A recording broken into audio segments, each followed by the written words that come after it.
우리 몸은 단순히 소모품이 아니라 한번 손상되면 회복에는 훨씬 더 많은 시간과 에너지가 들거든요. 그 욕망을 약물로 바로 해결하려고 한다면 오히려 더 길고 힘든 싸움을 시작하게 될 수도 있다는 점을 명심하시길 바라겠습니다.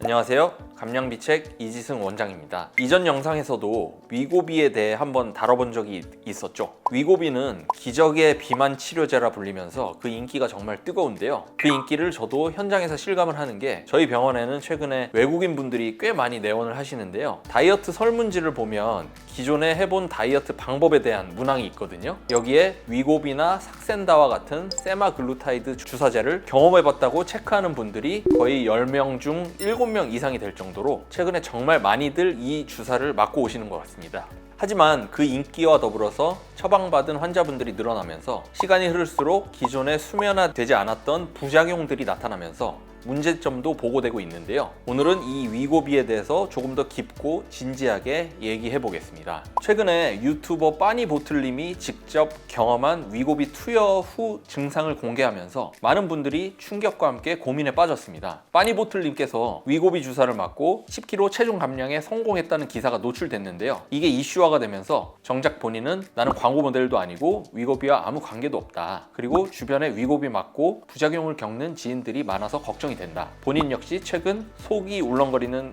증상과 집중력 저하 같은 증상이 계속되고 있다. 주의가 필요하다라는 말을 남겼는데요. 이는 단순 유명인의 개인 경험이 아니라 위고비의 부작용 문제를 대중적으로 다시 생각해봐야 한다는 경고로 볼 수 있는 사례가 되었고 많이들 회자되고 있습니다. 이렇게 실제 위고비로 살을 뺀 많은 분들이 다양한 부작용을 호소하고 있는 경우들을 심심찮게 많이 보게 되는데요. 과연 위고비의 어떤 원리 때문에 이런 부작용이 발생하는 걸까요? 위고비는 GLP-1 유사체 방식의 주사제입니다. 이 방식은 원래는 당뇨병을 치료하는 치료제로 개발된 방식인데 뇌에 포만감을 전달하는 신호를 강하게 자극해서 식욕을 억제해주고요. 인슐린 분비를 촉진해서 혈당을 조절해주고 위에서 배출을 지연시켜서 포만감을 오래 유지하게 만들어주는 원리인데요. 이렇게 강력한 효과 덕분에 살이 빠지는 건 맞습니다. 하지만 문제는 이 과정이 몸의 정상적인 리듬을 깨는 방식이라는 점인데요. 이와 같이 강제적인 억제가 반복이 되면서 결국 여러 부작용이 생기기 쉬운 구조를 만들어버린 것이죠. 이미 국내에서도 2021년부터 대한당뇨병학회를 중심으로 이 GLP-1 유사체의 부작용에 대해서 그 연구 결과와 논문을 통해서 보고가 되어 왔습니다. 그렇다면 지금까지 보고된 위고비의 부작용을 한번 정리를 해볼게요. 임상적으로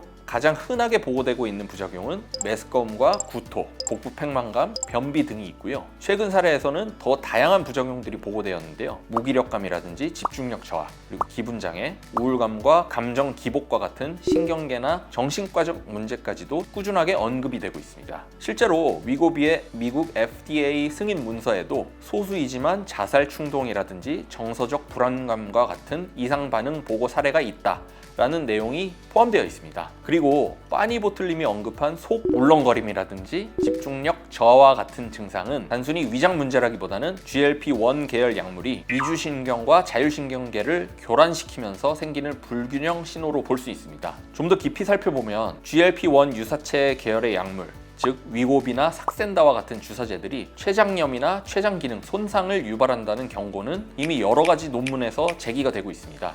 췌장은 단순히 소화 효소만 만드는 장기가 아니고 인슐린을 분비하는 내분비 기관이기도 한데요. 한번 손상이 되면 그 기능을 되돌리기가 매우 어렵거든요. 그리고 문제는 이게 초기에는 단순히 속이 불편하고 식욕이 저하되고 메스껍고 울렁거린다와 같은 그저 간단한 위장 문제로만 치부하고 방치하기 쉽다는 점인데요. 이미 췌장의 염증이 진행되고 있다는 신호일 수 있는 겁니다. 특히 서양인들에 비해서 우리 동양인들은 체구가 작고 췌장 크기가 작은 인종이거든요. 그래서 서양인들을 기준으로 만들어진 고용량의 위고비를 투여할 경우에 췌장에 훨씬 큰 부담을 받을 수가 있습니다. 그럼 실제 논문을 한번 살펴볼까요? 2013년도에 나온 자마 인터널 메디슨사에서 진행된 연구 결과에 따르면 GLP-1 계열 약물을 복용한 제2형 당뇨 환자에게서 췌장염 위험이 2배 이상 증가하였다라고 합니다. 또 그 위험 증가는 복용 초기보다는 장기 복용할 시에 더 뚜렷하게 나타났습니다. 그리고 2022년에 같은 저널에서 발표된 논문에 따르면 GLP-1 유사체 투약 환자군에서 췌장염의 발생률이 마찬가지로 통계적으로 유의미하게 증가를 했고, 드물지만 췌장암의 발생 또한 역시 소수 보고된 바가 있었습니다.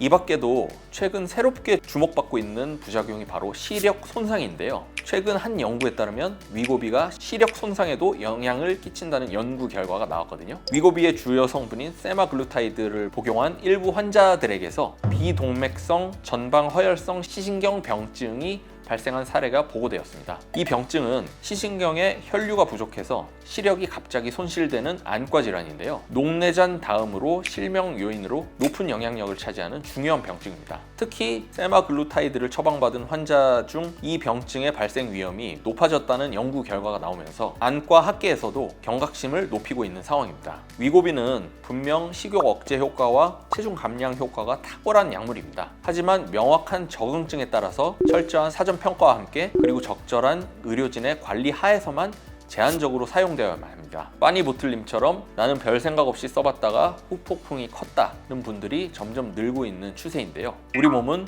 단순히 소모품이 아니라 한번 손상되면 회복에는 훨씬 더 많은 시간과 에너지가 들거든요. 그렇기 때문에 운동하기 싫고 식단이 귀찮고 살은 빨리 빼고 싶다 하실지라도 그 욕망을 약물로 바로 해결하려고 한다면 오히려 더 길고 힘든 싸움을 시작하게 될 수도 있다는 점을 명심하시길 바라겠습니다. 오늘 영상이 조금이라도 도움이 되셨길 바라고요. 다음에는 더 깊이 있는 건강 정보로 찾아오겠습니다. 시청해주셔서 감사합니다.